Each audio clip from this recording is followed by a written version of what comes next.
start in English et après en français. So Diane, well fought. What do you think was the key today to hang in there and pull it through? I think to forget pretty fast the first set. It was a tough one. Not a good sensation, not good feeling. So yeah, try to stay calm, stay in the match. Try to stay as close as I can to her and take every opportunity that I could have and do with what I had today. Thank you. En français, s'il vous plaît. Bonsoir Diane.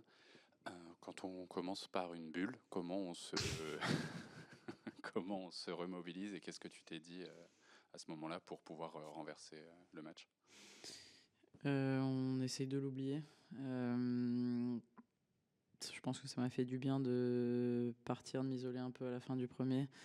Tout s'est enchaîné un peu vite dans le mauvais sens, donc il fallait que je puisse me reconcentrer, essayer de rester quand même positive et dans le match, d'essayer de me battre, d'essayer de trouver des solutions, de changer un peu certaines choses dans mon jeu pour pouvoir faire tourner la situation. Sinon, ça pouvait vite continuer dans le même sens dans le deuxième et ça aurait pas été agréable pour moi. Bonsoir Diane. Quand la prog sort hier midi, tu es sur le court 7, tu te prépares, j'imagine, tu visualises le fait de jouer sur ce court 7, tu bascules au dernier moment sur le court central. Comment tu l'apprends, comment tu le gères aussi, et est-ce que ça a eu un impact sur le début de ta rencontre?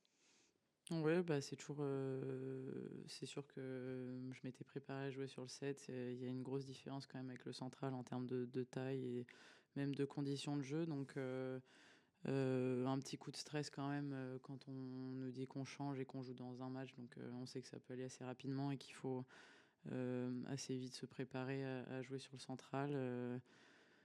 Après, j'ai eu un petit peu le temps de me préparer quand même, mais je pense que malgré tout, ça a sûrement dû impacter un peu mon début de match, même si bien évidemment après j'étais plutôt contente de pouvoir jouer sur ce court. C'est toujours en tant que Française un honneur et en tout cas un des plus beaux cours sur lequel on peut jouer. Donc j'ai essayé de prendre tout le positif qu'il pouvait y avoir sur le fait de jouer sur ce terrain-là. Après, ça a pas marché tout le début du match, mais petit à petit, j'ai essayé de me mettre un peu dedans. Le public m'a beaucoup soutenu aussi à la fin, et en finissant dans une très belle ambiance. Donc au final, ça a été super positif pour moi.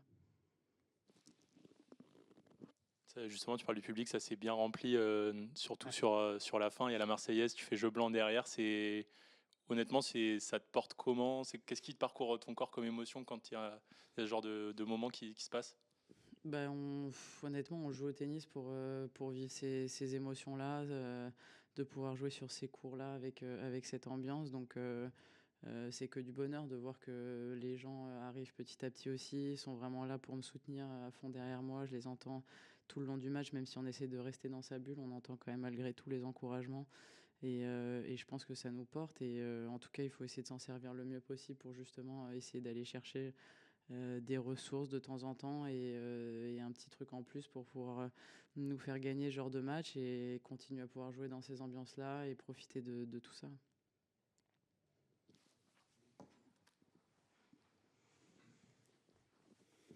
Bonsoir. J'ai deux questions, mais ce ne sont pas directement liées au match. Ouais, Quand même.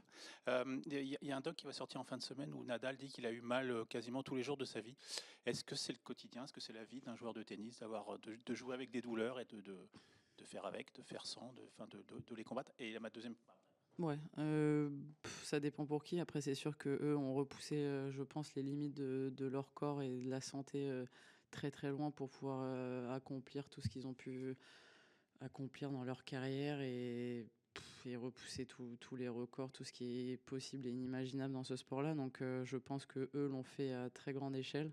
Après, c'est sûr que ça reste quand même un sport où on met notre corps à rude épreuve.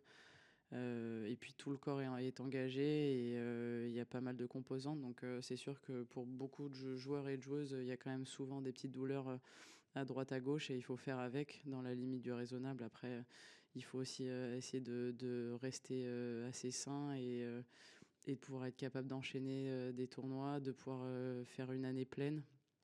Et c'est pas tout le temps le cas, mais en tout cas, je pense que c'est un des points les plus importants à gérer en tant que joueuse et joueur. C'est une question annexe, ouais, parce que là, est-ce que c'est déjà arrivé de pousser les limites, il ne faudrait pas que j'y aille aujourd'hui, mais de jouer quand même? Ouais, après, je pense que ça peut arriver que dans des tournois comme celui-ci, les tournois du Grand Chelem, où on a des objectifs peut-être plus forts, où tout est un peu plus fort. Et c'est vrai qu'il y a des moments où, même si on sait que c'est pas des bonnes douleurs, on essaie de se battre et de passer au-delà parce qu'on a envie de durer dans ces tournois-là, de faire des belles performances. Et il y a certains moments où oui, on essaie d'aller au-delà, même si on sait que c'est pas bien. On sait que ça a été le cas pour Arthur, par exemple, l'année dernière, mais c'est des choses plus fortes que nous de temps en temps. Et après, il faut quand même doser, pas le faire trop souvent. Ma vraie deuxième question, c'est celle-là. Il y a un débat sur des 5-7 dans les tournois féminins, dans les matchs féminins.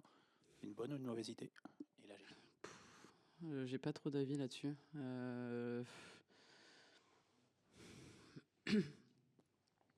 Je sais, le truc c'est que nous on est quand même habitués à jouer en 3-7, donc ça voudrait dire travailler aussi physiquement, se préparer différemment, je pense, donc changer pas mal de choses dans l'entraînement, dans la préparation. Et après, en termes de spectacle, je sais pas, parce que on se voit même chez les hommes où il y a des moments où ils laissent filer des sets parce qu'ils sont mal embarqués. Et du coup, sur un 5-7, il peut y avoir peut-être 3 gros sets pleins et 2 sets où c'est un petit peu moins intense, où il y a moins de rallye. Mais je sais pas, franchement, j'ai pas beaucoup d'avis là-dessus. C'est la première, si je ne me trompe pas, c'est la première fois que tu es avec tes deux coachs sur un tournoi cette saison, et même de manière générale, puisque tu collabores avec les deux. Est-ce que tu peux me raconter en quoi ça change d'avoir les deux qui sont là? Il y a un coach qui parle en anglais, une qui parle en français. Peut-être Julie Coin qui va peut-être aussi faire passer d'autres messages, et lui aussi. Comment tu juges cette expérience avec les deux réunis? C'est vrai que c'est la première fois où, c'est vrai que même les années d'avant, j'avais toujours deux coachs et ça a été assez rare que les deux soient au même moment. Après, c'était normalement la semaine de Thomas, mon autre entraîneur. Mais c'est vrai que toutes les dernières semaines sur Terre, je les ai faites avec Julie. C'est là où j'ai recommencé à bien jouer, à bien me sentir. Et on a eu des petites habitudes aussi, même sur le bord du court, la manière dont elle me parle, la manière dont on prépare les matchs. Donc